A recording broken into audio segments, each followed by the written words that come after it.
Right then, Grim, I just need a sample of your blood to put into the blood altar. So are you... Oh, wait. Oh, I see a problem here. Yep, there's definitely a big problem.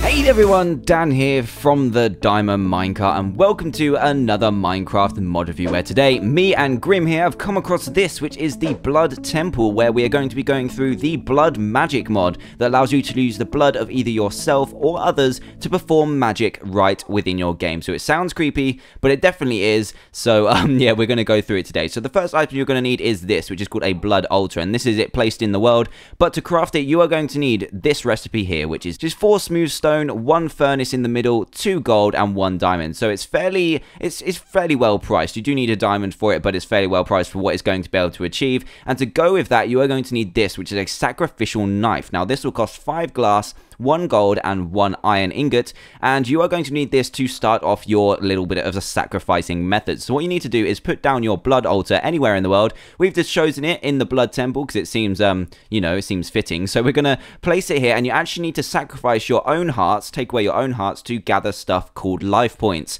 or LP, which I might refer it to later in this video. So if I just go into game mode 0 for a second and show you how this works, if I right click with the sacrificial knife, I will actually take away a heart of my own health and store life points. But because I don't have life points or somewhere to store those life points, I won't actually be doing anything apart from taking my own life. So what I need to do is stand right near the altar and start storing my blood or life points inside this altar. So if I right click and take away about 10 hearts or about 9, just before I die, I will stop and then just quickly switch over into game mode 0. That should actually store some of my life points inside this altar. So now with those life points, all you need to do is take a diamond, and we'll be able to convert our first set of life points into our first appropriate items. If I right click with this diamond and put it into here, you will see these red particles come across, which means your life points are stored and working on this diamond, transforming it into a brand new item, which we'll see in a second. Now if you don't have enough life points in here, you actually need 2,000 in total with a single diamond to get this first item.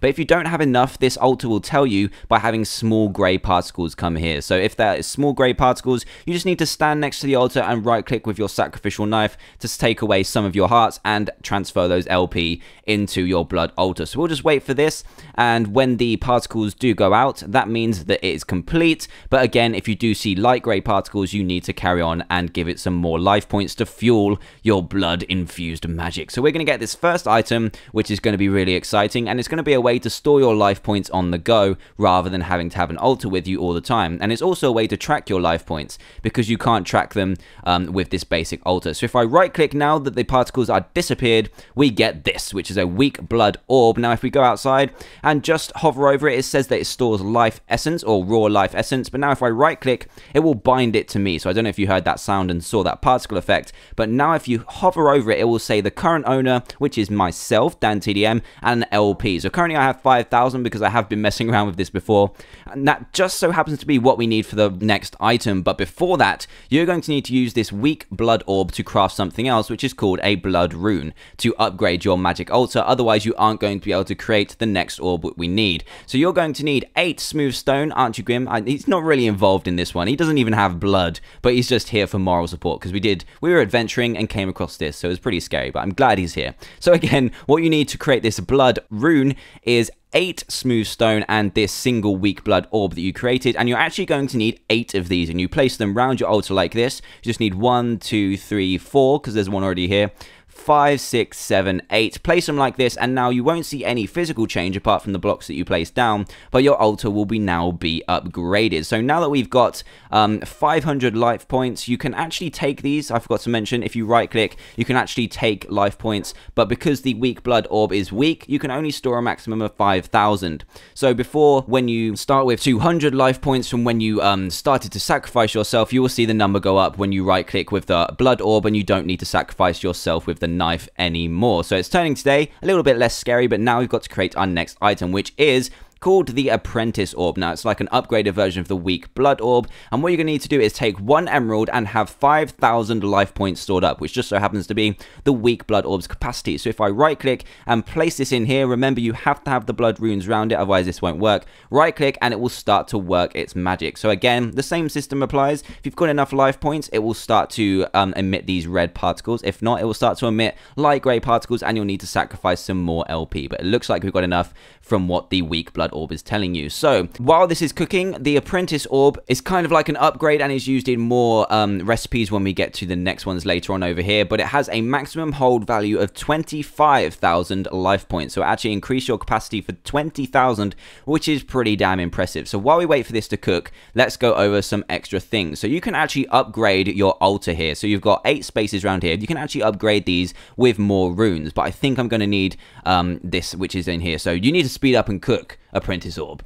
How convenient, it stopped exactly at the same time. So if we right click, we will now get this, which is the Apprentice Blood Orb, and now we need to actually bind this to ourselves again. So if we right click, it will bind to us. Now we're current owner Dan TDM, and we actually have 5,200 life points. So if you keep the weak Blood Orb, it will actually tell you it'll actually go over its maximum. So if you keep right clicking, you will see it actually goes over its maximum, but you can now hold 25,000 life points, and we're going to need this for the next steps of the process. So what I was talking about earlier were special runes. Now these runes are made with different things. So the first one you can make is the speed rune, and you are going to need 4 smooth stone, 4 sugar, and 1 blood rune to create it. Now if you take these different ones and place them below or around your altar, they will actually have different effects on the process. So this speed rune, for example, will have a increased speed effect by 20%, and you can only place 4 of these down at a time. So say you have 4 speed runes, your speed of stuff being created in the blood altar will increase by a total of 80%, which is awesome. So you just put them down like here, replace the blood runes that you had down here before, and replace them with the runes you like. So let's go through a couple more that you can have.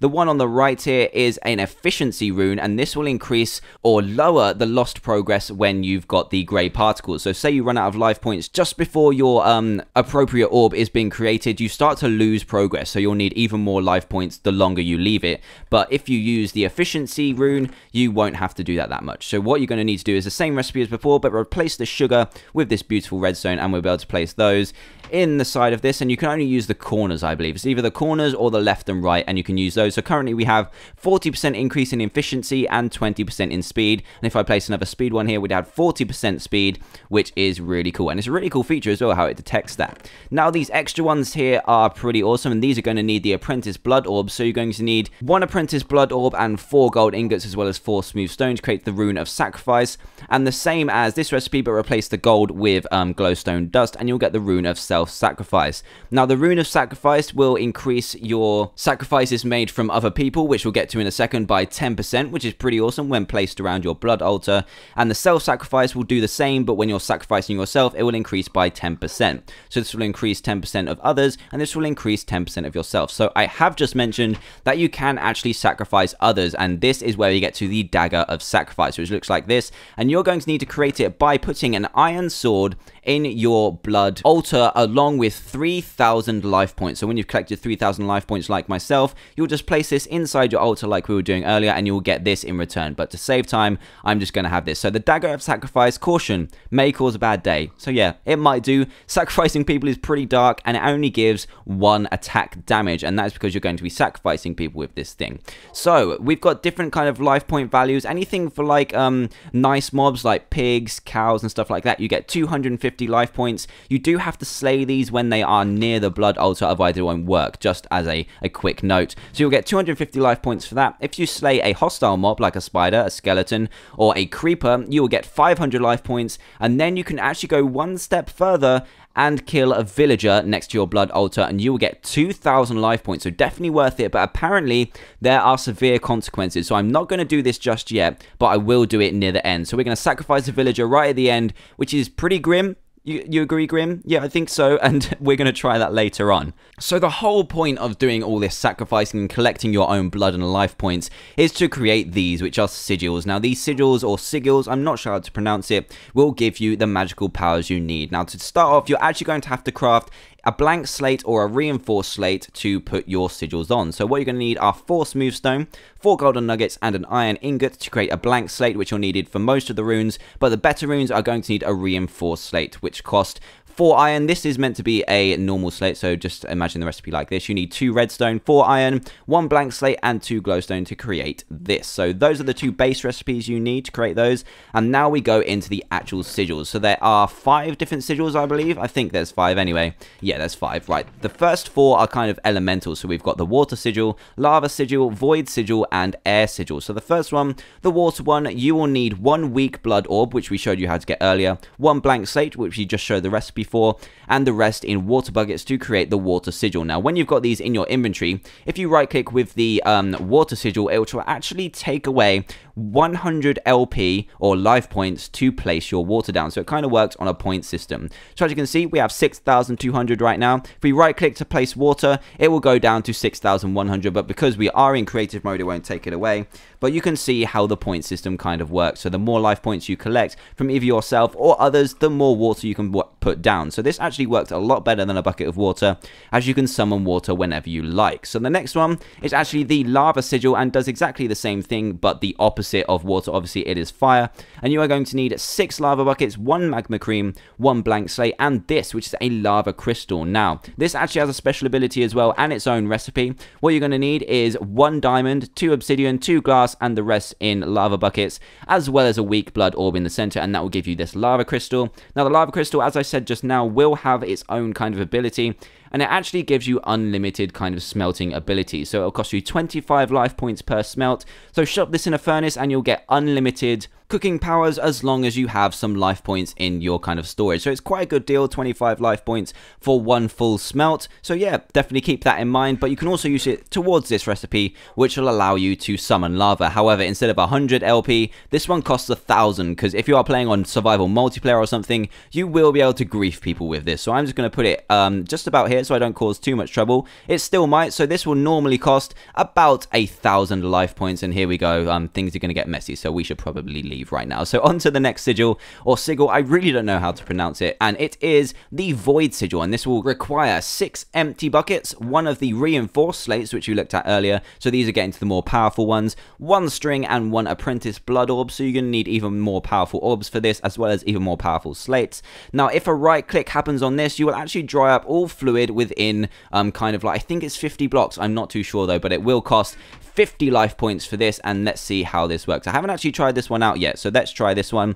Right click, and yes, it will actually dry up where you're pointing. So it's not a 50 block radius. I'm getting confused with the life points. So if you've got this here, you want to get rid of the source quickly, you right click, pay 50 life points, and it will slowly disappear. So that is really cool and can work out really nice in accidental lava situations and situations where you just want to dry up a lot of water.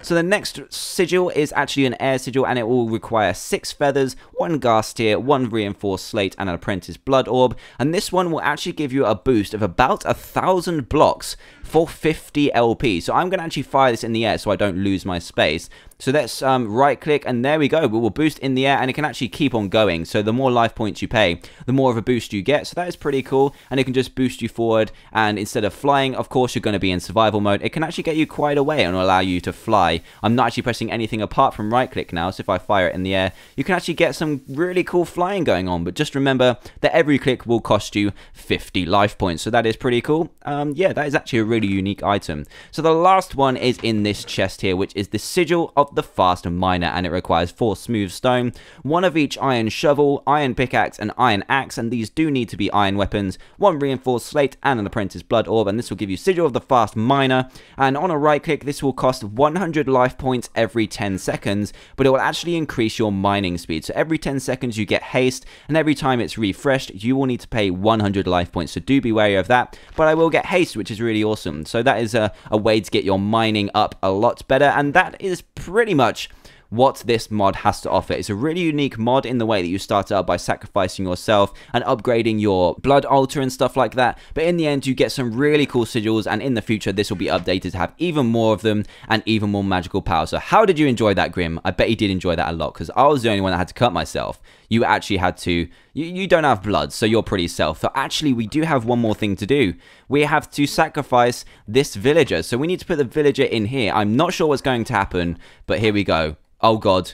Oh god, I hope nothing happens. So what happened there was when you actually kill something right near a blood altar, it will instantly kill it, which is pretty awesome. So I'm not sure what is going to happen. Apparently there's really bad consequences, so all I can say is go ahead and try it and see what happens. So you will get a one-hit kill with the Dagger of Sacrifice when you're near a blood altar, but anywhere else it will only do +1 damage, so not worth it. So go ahead and do that. That did actually get me 2,000 life points, so all I can suggest is give it a go and risk the consequences. So yeah, that is pretty much what this mod has to offer, and if you like what you see and do want to play it for yourself, then please do head to the description below where you'll find a link to download this mod. It's very cool, very new, but do check it out. Also, if you happen to be new to the channel, then please do subscribe for daily Minecraft videos, and if you did enjoy the video, a like would be greatly appreciated too. You can now also catch me on my Twitter and Facebook accounts in the description below too, which would be awesome. So thanks a lot again for watching, guys, and we will both see you all next time. Goodbye.